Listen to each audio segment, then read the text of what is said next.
Hey everybody, welcome back. Today we're going to revisit um, essentially something I had gotten from Hunter's Lodge a while back, and that is this Swiss K31 barreled action. Now, if you guys can remember, I don't remember, it's been so long. I had gotten this in a fairly large order from Hunter's Lodge. I had found out that they had these Swiss K31 barreled actions for $109 a piece. Put a link to the video up here or somewhere. I don't really know. And you guys can go check that out if you want. Today we're going to take a little bit closer look at this barreled action. And I do, if you recall, the bolt did match the receiver, which is a huge, huge plus. Don't have to worry about head spacing on this one. Additionally, the rifling looked awesome in this barrel. But what you will notice, I don't know how well you guys can see this, there's a little bit of a flaking, just a little bit of spottiness of rust, primarily surface rust. You can see some right here on this lug. This is probably the worst spot.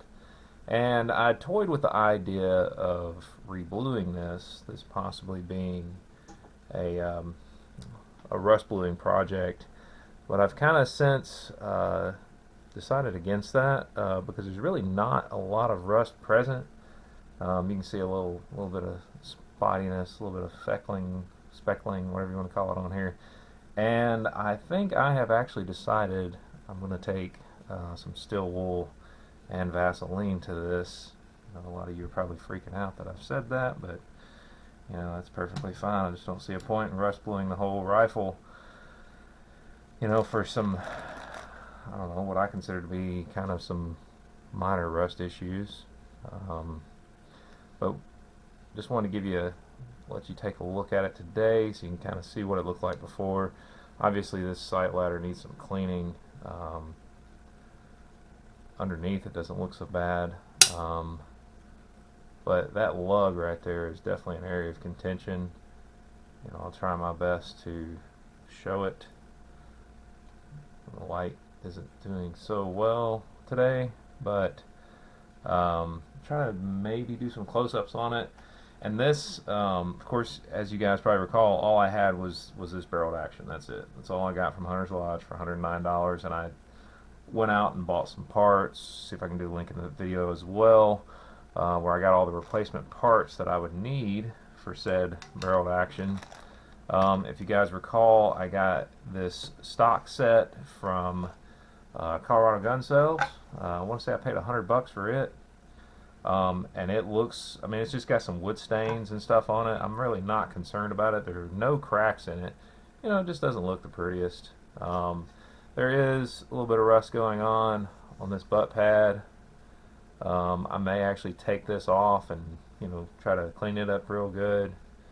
I'm not really sure yet. May just because this right here is a little rough on the stock, but it's not like this is going to be a perfect K31. It's not like my other K31 that I have. So I just didn't see a point in going the full resto cleanup process on it. But if you guys recall, and I'll try to link back to the old videos, I was obviously going to need a trigger guard to go along with this. I was obviously going to need the front and rear action screws to go along with that. So if you guys go back, you'll see the videos.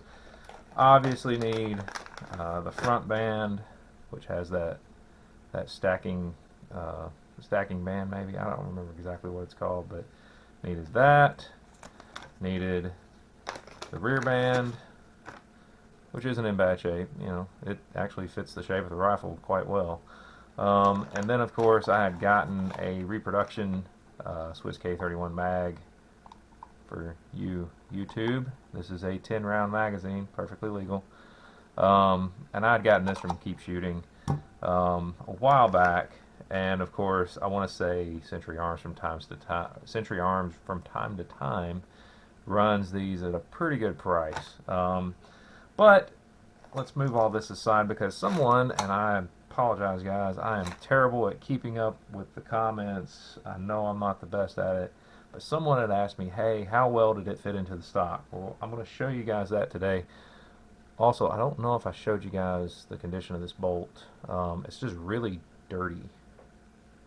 So I'm gonna probably disassemble this and clean it really well.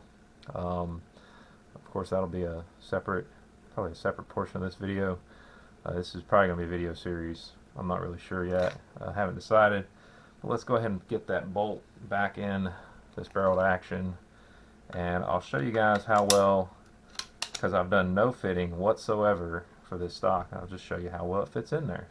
Like I said, this stock was $109. This was straight from Colorado Gun Sales. They still have them in stock, by the way, and you guys will see that it fits right in there without a hitch. Plenty of clearance, no issues there. Plenty of clearance for your bolt release to move down. Then you can see the bottom side. I mean, it just fits really well. So let's just, for grins, there's actually a crack in my upper handguard. I just noticed that, but it doesn't go all the way through, so that's a plus. So for grins, we're just going to slap this on here and see how it looks. There's the upper handguard and the stock. Of course, you can see what was exposed to the elements, and that's what really rusted on this thing. But it fits in there just fine. I mean, I could probably take and slap this on here, and just for a fit check. This is going to be fun. This will be the fun part. Look at that. Just presses right in. I'll hold it to the side so you guys can see that. I mean, literally, it's going to be nothing to restore this and reassemble this rifle. Other than me taking the time to, to clean up this barrel action, and clean the bore out really good, just because it's got some gunk going on in there. But the rifling looks good. I think this is just going to be an excellent, I guess you could call it shooter grade K31. I mean, I'm pretty stoked about it. Oh wow, did you guys see that? Oh man. Check that out. So I went and pulled my trigger guard out. That way you can see that chip. It started to chip out. So I can tell you one thing. You guys probably heard my ice maker. I can tell you one thing. I am going to definitely glue that back before I put this thing together. Wow, I did not catch that. I don't want that thing chipping out. So I will definitely glue that back with some wood glue. Get some pressure on it, let it dry good, because I don't want the whole thing chipping out. And in the meantime, I'm going to be cleaning this up. You guys will see it in the next video, or one of the videos whenever I get to it. I'm going to clean this up, and I'm going to show you how it looks post cleanup, which you guys kind of see pre-cleanup. Like I said, there's a speckling of rust all along that barrel, and then you really see it out here at the end. Hopefully that's showing up on the camera well. And of course, that was the exposed area. That's what was exposed out past the wood. I didn't notice this before. You guys may be able to see that. It says PW Arms, Redmond, Virginia, or PW Redmond, Virginia. I'm assuming way back in the day, these were probably imported by Atlantic Firearms. I don't know how. Really don't know how Hunter's Lodge ended up with them. So that's an interesting one. But we're going to get this cleaned up. I'm going to get this glued back, that chip right there, because, man, I really don't want that coming out. And I may clean up this.